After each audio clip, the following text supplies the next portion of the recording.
Chanté en silence. Les débuts, la critique, bien sûr, et même des thèmes qu'il abordait avec aisance et toujours avec de l'humour, comme la mort. C'est vrai qu'il avait aussi commencé à écrire sa vie. Hein. À plusieurs reprises, il a écrit plusieurs autobiographies, oui. Laurent, voilà, exactement, il se racontait. Mais comme à chaque fois, il rajoutait un chapitre. Oui, parce qu'il y avait des choses nouvelles qui l'intéressaient, il rebondissait par rapport à ce qu'il avait vécu. Donc vous l'aviez dit, la critique, on l'a dit, mais il faut le rappeler quand même. Quelle force il avait en lui intérieur. Il s'est tout pris, il n'a pas de physique, il n'a pas de voix, il est petit, ça ne marchera jamais, pendant des années. Scandaleux. Et voilà, scandaleux. D'ailleurs, il en gardait une amertume quand même. Oui. Quand on le rencontrait...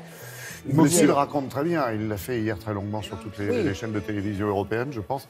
Mais c'est vrai qu'il raconte cette jeunesse où le type semblait avoir une armure pour résister. Et en fait, il vous dit, quand on le rencontrait, qu'on parlait comme ça, il vous dit pas tant que ça. Pas tant que ça, il s'est prouvé, il a tenté de se prouver à lui-même quand même, mais quand vous prenez des critiques pendant des années, c'est très violent. 17 ans d'insultes. 17 ans, exactement. 17 ans.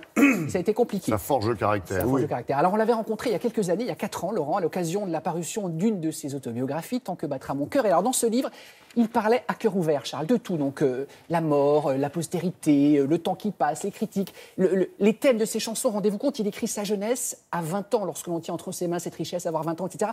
Il a 20 ans. À 20 ans, on ne se préoccupe pas de savoir que le temps va passer, qu'il faut en profiter. Il avait, lui, cette espèce d'anticipation sur ce qu'il allait ressentir quelques années plus tard. C'était un moment délicieux. Je vous propose de revoir ce document. Regardez. Les femmes se souvenant des chansons tristes d'éveiller et de va mourir.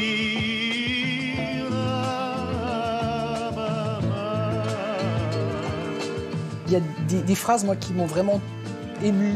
Quand vous dites, Charles, la mort, la garce, elle ne me fait pas peur outre mesure, elle m'inquiète.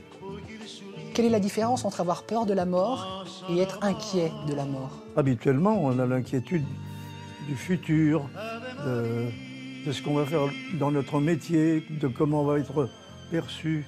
Ça, c'est l'inquiétude. Et la peur, c'est la panique, c'est le bateau qui sombre et on ne sait pas nager. C'est ça la peur.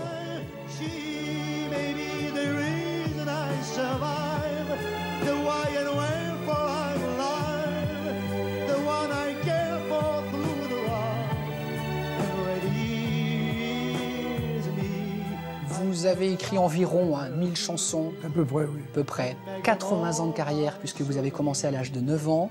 Vous avez chanté en 6 langues. Les États-Unis vous ont désigné comme l'artiste du siècle. Oui, mais le siècle est passé. Oui, mais il n'est pas loin quand même, devant Elvis Presley.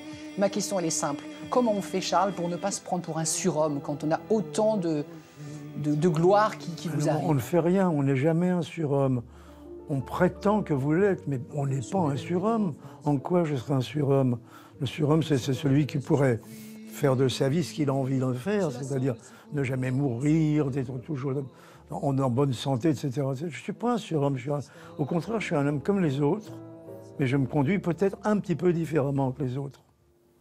Lorsque l'on tient entre ses mains cette richesse, avoir 20 ans, des lendemains pleins de promesses, quand l'amour... Vous disiez jusqu'à présent que vos chansons n'étaient pas autobiographiques. Et j'ai l'impression qu'elles l'étaient par anticipation. Oui, c'est ce qu'on me dit. Et je pense qu'on a raison. Elles m'ont rattrapé. Je m'en aperçois même moi, de temps en temps, en disant « J'ai dit ça à cet âge-là, mais c'est pas possible. Ça m'était pas arrivé. Ça m'était arrivé ensuite. » Il faut boire jusqu'à l'ivresse sa jeunesse.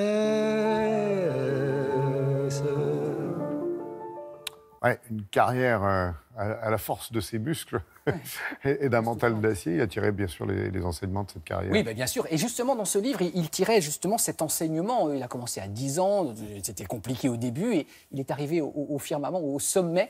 Et donc voilà ce qu'il en disait, regardez.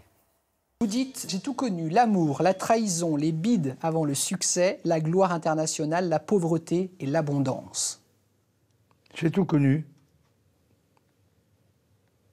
Ben, c'est ça une vie.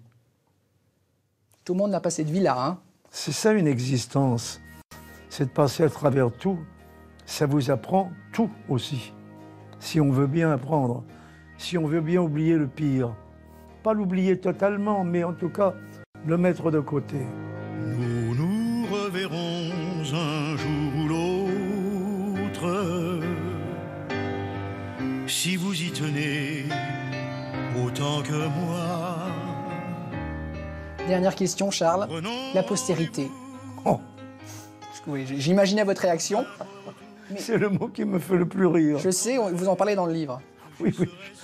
Je ne crois pas à la postérité. Non, c'est pas la postérité.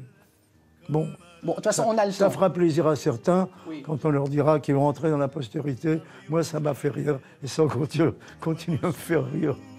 Merci infiniment, Charles. Merci beaucoup. Merci, au revoir. Merci. On est de fous, plus on rit de tout. Nous nous reverrons un jour ou l'autre. J'y tiens beaucoup. Chanteur, musicien, écrivain, merci Damien qui reste avec nous bien sûr pour continuer d'évoquer cette carrière exceptionnelle.